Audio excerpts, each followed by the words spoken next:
वंदे मातरम के 150 वर्ष पूर्ण होने पर 129 हेलीकॉप्टर यूनिट के 4 मी-17 1V helicopters inverted Y formation में उड़ान भरते हुए राष्ट्रीय ध्वज के साथ अपने हेलीकॉप्टर में फॉर्मेशन का नेतृत्व करते हुए ग्रुप कैप्टन आलोक अहलावत, विंग कमांडर आशुतोष खंडूरी भारतीय सेना के ध्वज के साथ, विंग कमांडर अभिषेक मल्होत्रा नौसेना के ध्वज और भारतीय वायुसेना के ध्वज के साथ उड़ान भरते हुए स्क्वाड्रन लीडर अभिषेक शुक्ला जन समूह पर आकाश से हो रही है पुष्प वर्षा।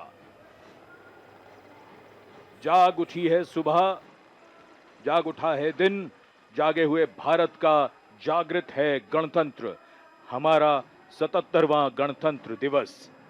ये शुभारंभ है दुनिया के सबसे बड़े लोकतंत्र का गणतंत्र उत्सव है।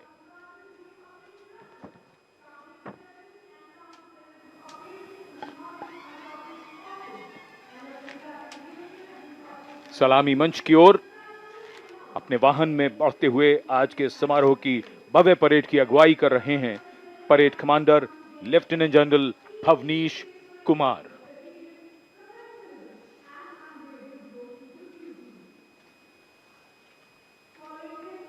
Lieutenant general Bhavnish Kumar AVSM VSM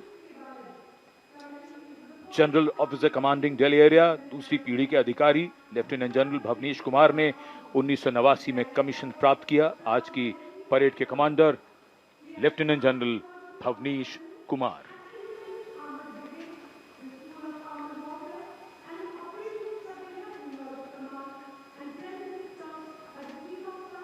एक नई धूमधाम, कुछ नई तैयारियां, कुछ नया तेवर, और ये आज की परेड के parade 2IC major general Navraj Dhillon, तीसरी तो पीढ़ी परेड के के कमान लेफ्टिनेंट जनरल भवनीश कुमार संभालते हुए मंच को सलामी देते हुए नजर आ रहे हैं और ये पारंपरिक शुरुआत हो चुकी है। प्रोटोकॉल्स के तहत पारंपरिक परेड की शुरुआत हो चुकी है। 77वें गणतंत्र दिवस की तमाम प्रक्रिया हमने देखी और आज का दिन गौरवान्वित करने वाला ये दिन तिरंगा फहराता हुआ देखा। और अब ये लेफ्टिनेंट जनरल परेड उप कमांडर भी आपको मंच को सलामी देते हुए नजर आ रहे होंगे। तो परेड की कमान लेफ्टिनेंट जनरल भवनीश कुमार ने आज संभाली है और पहला जो काफिला रहा है उन्हीं का रहा है। उन्होंने मंच को सलामी दी और उसके बाद धीरे धीरे ये कारवा आगे बढ़ रहा है और तमाम जो हमारे वीर चक्रों से सम्मानित जवान है, परमवीर चक्र विजेता, ये सब मंच को सलामी देते हुए आगे बढ़ रहे हैं। परमवीर चक्र से सम्मानित subedar major honorary captain Yogendra Singh Yadav PVC सेवानिवृत्त 18 ग्रेनेडियर्स, इनके साथ honorary captain Sanjay Kumar PVC 13 Jammu और कश्मीर राइफल्स, इन्हीं के साथ अपने वाहन में मेजर जनरल सीए पिछावाला सेवानिवृत्त अशोक चक्र और कर्नल डी श्रीराम कुमार अशोक चक्र। परमवीर चक्र और अशोक चक्र ताज है इन वीरों का। परमवीर चक्र युद्ध में और अशोक चक्र अन्य परिस्थितियों में असाधारण वीरता और सर्वोच्च बलिदान के लिए दिया जाता है।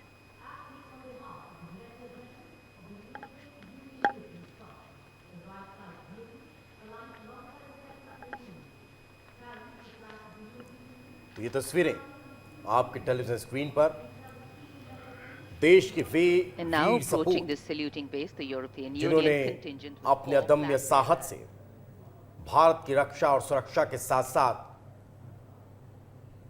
हमारा मान सम्मान बढ़ाने में महती भूमिका निभाई, ऐसे वीर सपूत इस वक्त आपको गणतंत्र दिवस की परेड में शामिल होते नजर आए। तो और इस वक्त ये यूरोपियन कंट्री के चूंकि विशेष मेहमान हमारे साथ क्षेत्र कर रहे हैं, तो उनके जो अधिकारी हैं सैन्य, वे भी यहाँ पर आज परेड में शामिल हुए हैं। ब्रजेश, बिल्कुल, ये आज ये नया मौका है कि अब इस तरीके से भारत की परेड में किसी दूसरे देश के जब मुख्य अतिथि होते हैं तो उनके देश के कंटिजेंट को भी शामिल किया जाता है। तो आप देखिए यूरोपियन कमीशन के झंडे के साथ उनके जो अधिकारी हैं वो भी शामिल किए गए हैं और वो भी साथ साथ चल रहे हैं। इस बार के परेड में बहुत कुछ खास चीज़ें होने वाली हैं। एक बड़ी बात ये भी है कि जो सियाचिन ग्लेशियर पे जो उस तरफ की जो सीमा है वहाँ पे जो सीमा पे रक्षा करने वाले जो लोग हैं उनको भी बुलाया गया है। उसमें बहुत वैसे ऊँट भी आ रहे हैं जो दो कुबड़ वाले होते हैं, उनको भी शामिल किया जा रहा है। मगर ये जो खास कंटिजेंट है ये घुड़सवार सैनिक दल है। और ये देखिए हेलीकॉप्टर के शॉट, और ये उस वक्त की तस्वीरें जब पुष्प वर्षा की गई थी और राष्ट्रपति भवन रायसीना हिल्स के ऊपर से ये हेलीकॉप्टर रवाना होता हुआ नजर आया। ये अमूमन 26 जनवरी गणतंत्र दिवस पर ही इस तरह की तस्वीरें देखने को मिलती है, जब बाकी पूरा एरिया नो फ्लाइंग जोन रहता है। वो आज के दिन वहाँ से ये फ्लाई पास जो है नजर आता है और नीचे आपको घुड़सवार और बाकी सैन्य दल दिखाई दे रहे हैं। तो ऊपर आकाश में जो हमारे उड़न खटोले हैं वो उड़ान भरते हुए नजर आ रहे हैं। बिल्कुल गजब मौका होता है कि एक तरफ एक कोने पे राष्ट्रपति भवन होता है, उसके लेफ्ट और राइट में नॉर्थ ब्लॉक साउथ ब्लॉक होते हैं और फिर उसके सामने से जो पूरा पथ है वो जो कर्तव्य पथ है, उस कर्तव्य पथ पे जो परेड होती है और वो फिर आगे जाके कर्तव्य पथ के बाद दिल्ली की गलियों में निकल जाती है और वहाँ जाके खत्म होती है। बिल्कुल इंडिया गेट होते हुए पूरा लाल किले से पूरा जो चांदनी चौक वाला पूरा एरिया है वहाँ से ये कवर करते हुए आगे बढ़ती है। आप देखिए लोग कितने हर्ष और खुशी से देख रहे हैं सारी चीज़ें। और नभः स्पृशम दीप्तम, ये भारतीय वायुसेना और जो शुरुआत हुई है वो हेलीकॉप्टर से पुष्प वर्षा के साथ। Flying machines, and here going past the saluting base, led by Lieutenant Arjun Kashyap of 6 Lancers, the High Mobility Reconnaissance Vehicle (HMRV), India's first indigenously designed armored light specialist vehicle. Equipped with battlefield surveillance radars capable of detecting men, vehicles and low-flying helicopters along with drones to cover radar-blind zones.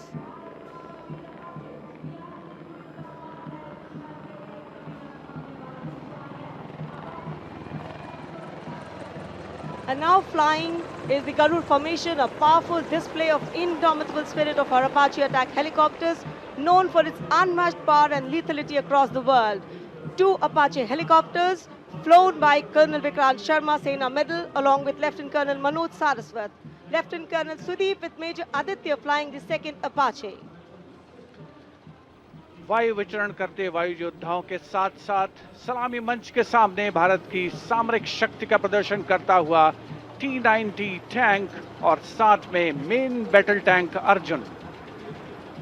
77 बख्तरबंद regiment के captain Vipanjot Singh Virk की कमान में T-90 Bhishma tank का मशीनीकृत column अपनी गर्जना से वातावरण को गुंजायमान कर रहा है।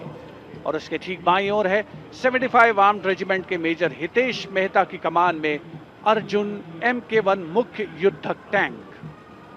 स्वदेशी रूप से विकसित है ये प्लेटफॉर्म आत्मनिर्भरता और युद्ध भूमि तत्परता के लिए भारत की प्रतिबद्धता को दर्शाता हुआ।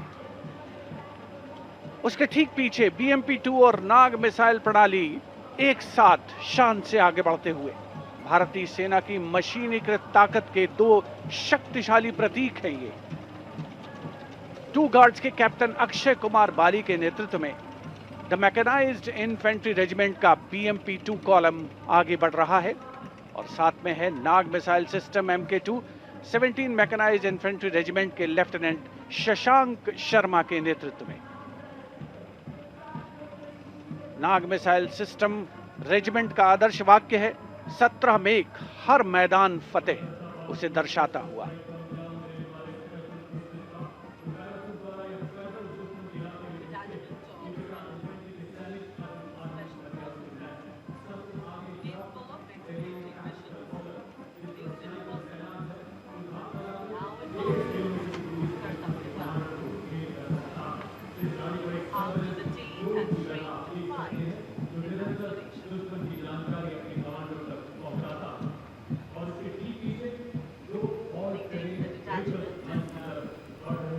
MP2 इन्फेंट्री युद्धक विमान आप देख रहे हैं, ये टेक्निकल ट्रांसपोर्ट सिस्टम की झांकी यहाँ पर प्रदर्शित की जा रही है और लगातार जो है अब परेड का ये कारवा आगे बढ़ते हुए यहाँ सैन्य प्रदर्शन, सैन्य शक्ति का महासंगम देखा जाएगा और जमीन से लेकर आसमान तक हर तरफ आज भारत की गूंज रहेगी, आज दुनिया देखेगी और भारत दिखाएगा। और गणतंत्र दिवस का उद्देश्य एक तरीके से ये भी होता है कि एक देश ने कितना विकसित किया है खुद को। और अगर बात भारत की जाए तो ये 77वां गणतंत्र दिवस है। 77वें गणतंत्र दिवस पर ब्रजेश जी हम बात कर रहे हैं न सिर्फ जमीन की, न सिर्फ आसमान की, बल्कि अंतरिक्ष की।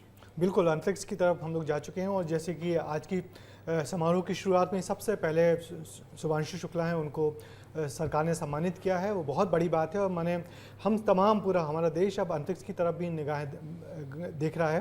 चंद्रयान जो प्रोजेक्ट है वो शुरू होने वाला है और जिस तरीके से पूरे देश की सामरिक शक्ति का प्रदर्शन हो रहा है इस कर्तव्य पथ पे, बहुत ही ऐतिहासिक यादगार मौका है। ये लगातार जो एक के बाद दूसरे शस्त्र चले आ रहे हैं और इससे बताया जा रहा है कि इन 77 सालों में हम कहां से कहां पहुंच गए, कहां से चले थे और आज किस जगह पे खड़े हुए हैं। और इसमें से जो ये ऑल टेरेन व्हीकल आ रहा है और इसमें से जो ज़्यादातर टैंक्स है उसको लेकर हम जानकारी जो मिल रही है उसमें सामने आ रही है बात कि स्वदेशी है। स्वदेशी भारत ने, मतलब आप सोचिए कि अगर 77 साल में भारत ने उपलब्धि हासिल की है तो हम सबको गौरवान्वित करने वाली ये उपलब्धि मानी जा सकती है। बिल्कुल, पहले भारत अपने रक्षा संसाधनों के लिए सीधे सीधे रूस पे निर्भर था और फिर रूस के बाद हम धीरे धीरे उस दौर में आ गए हैं। आप देख सकते हैं प्रधानमंत्री जो उर्सुला हैं, मोदी उर्सुला को समझा रहे हैं किस तरीके से तमाम चीज़ें हैं जो सामने से उसको डिस्क्राइब कर रहे हैं अपने अंदाज में। तो ये बहुत बड़ा मौका है कि जो EU कमीशन की चेयरमैन यहाँ आई हुई हैं, उनको प्रधानमंत्री स्वयं डिस्क्राइब करते हुए समझा रहे हैं अपने अंदाज में कि जो सामने जो कुछ हो रहा है, जो कुछ निकल रहा है, उसकी क्या वजह है, क्या उसकी प्रासंगिकता है और क्या उसकी इम्पोर्टेंस है। तो उस तरीके से समझा रहे हैं। मगर निश्चित ही ये बड़ा मौका है। हम धीरे धीरे रक्षा उत्पादन में स्वदेशी अपने पैरों पे खड़े होते जा रहे हैं। जैसे अभी अपाचे हेलीकॉप्टर्स आए थे, तो अपाचे हेलीकॉप्टर्स भारतीय सेना ने USA से खरीदे हैं। इसके पहले हम लोग सामान खरीदते थे वो अधिकतर या तो रूस से खरीदते थे और कभी कभी फ्रांस से खरीदते थे। मगर अब हम धीरे धीरे उस पर अपना स्वदेशीकरण कर रहे हैं और अपनी यहाँ भी रक्षा उत्पादनों को बना भी रहे हैं और ये बहुत बड़ी बात है। 77 सालों में ये बड़ी प्रगति हमारे देश के लिए।